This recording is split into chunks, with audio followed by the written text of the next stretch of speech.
പണം നൽകി സർക്കാരിന് നൽകിയ ഭൂമി പിന്നീട് സ്വന്തം ഭൂമിയായി കൈവശപ്പെടുത്തി. ഇതിനെതിരെ നിരാഹാര സമരം നടത്തുന്ന സമയം കാർ കയറ്റി കൊല്ലാനും ശ്രമം.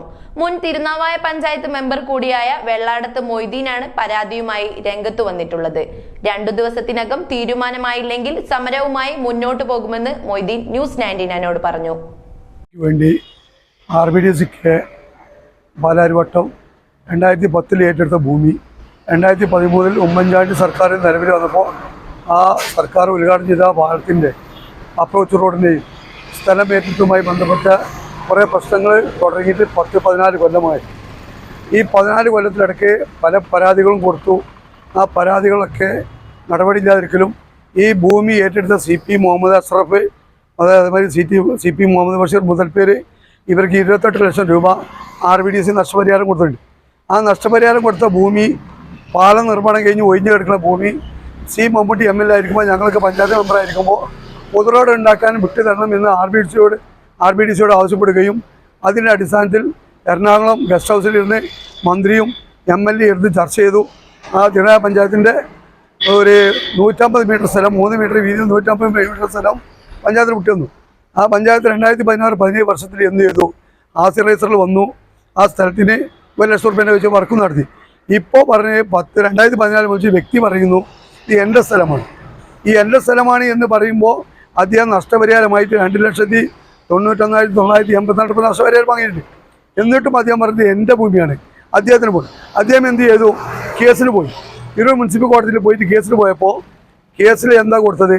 അദ്ദേഹത്തിൻ്റെ ഭൂമി വെള്ളാടത്ത് മൊയ്തീൻ കുട്ടി എന്ന് ഞാനും CPI ലത്തീഫ് എന്ന മെമ്പറും കൂടിയിട്ട് കൈ എറിയിക്കണി എന്ന് പറഞ്ഞിട്ട് കോടതിയെ തിരൂർ മുനിസിപ്പൽ കോടതിയെ തെറ്റിദ്ധരിപ്പിച്ചുകൊണ്ട് കേസ് കൊടുക്കുകയും ആ കേസ് ഞങ്ങളെ ബാധിക്കുന്ന പ്രശ്നമല്ല എന്ന് അന്ന് മമ്മൂട്ടി പറഞ്ഞതിൻ്റെ അടിസ്ഥാനത്തിൽ ഞങ്ങൾ കേസിന് ഹാജരായില്ല.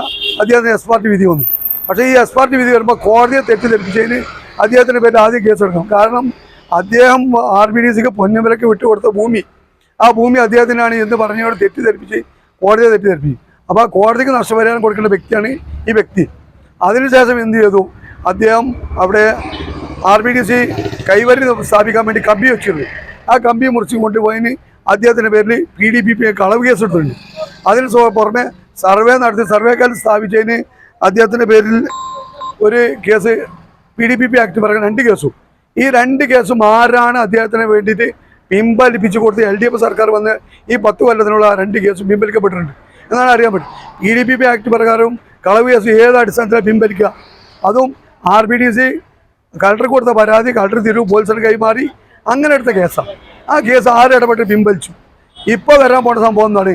ഈ നടപടിയൊന്നും ഇല്ലാതായപ്പോൾ ഞാൻ എന്ത് ചെയ്തു? കഴിഞ്ഞ സെപ്റ്റംബർ മാസം 2024 സെപ്റ്റംബറിൽ കോടതി പോയി.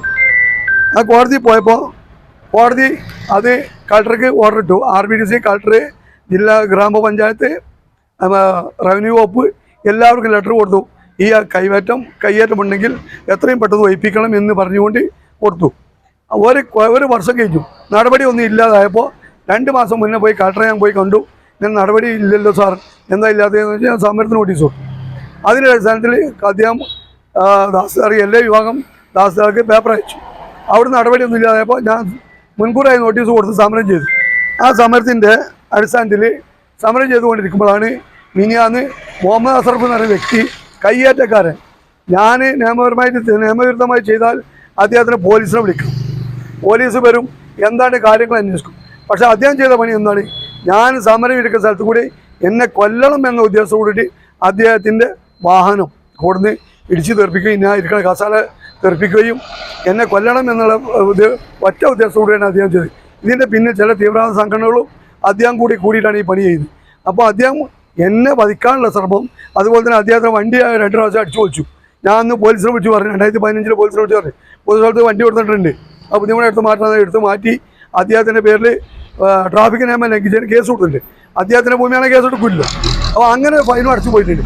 അപ്പോൾ ഈ 3 കേസ് 4 കേസ് അദ്ദേഹത്തിൻ്റെ പേരിൽ നിലനിൽക്കുമ്പോൾ എൻ്റെ ഭൂമിയാണ് എന്ന് പറഞ്ഞാൽ ഗവൺമെൻറ്റിന് യാതൊരു അനങ്ങാപ്പറ RBDCക്കും അനങ്ങാപ്പറ നിയമം വന്നപ്പോഴാണ് സമരമായിട്ട്. ആ സമരത്തിൽ ഇപ്പോൾ ഇന്നെ കൊല്ലാൻ വേണ്ടി വന്നു. അങ്ങനെ ദാസിൽദാർ മിന്നാന്ന് വിളിച്ചിട്ട് ദാസിൽദാർക്ക് ഞാൻ വിളിച്ചു, എന്താ ഇത് സംഭവം എന്ന് വെച്ചാൽ നിങ്ങൾ നടപടി എന്താ വെച്ചു, സമരം നിർത്തുക, 2 ദിവസം കഴിഞ്ഞാൽ ഞാൻ ആ പ്രശ്നം പരിഹരിക്കാമെന്ന് പറയും. അത് പറഞ്ഞുകൊണ്ടിരിക്കുമ്പോഴാണ് ഇയാളെ പതിയത്. അപ്പോൾ ഇയാളുടെ പേരിൽ വധശ്രമത്തിന് കേസെടുക്കണം. അതിന് തിരൂർ പോലീസിന് പരാതി കൊടുത്തിട്ട് ഒരമാന്തം കാണിക്കരുത്, കേസെടുക്കുന്നതാണ് വിനീതമായി അഭ്യർത്ഥിക്കുന്നത്.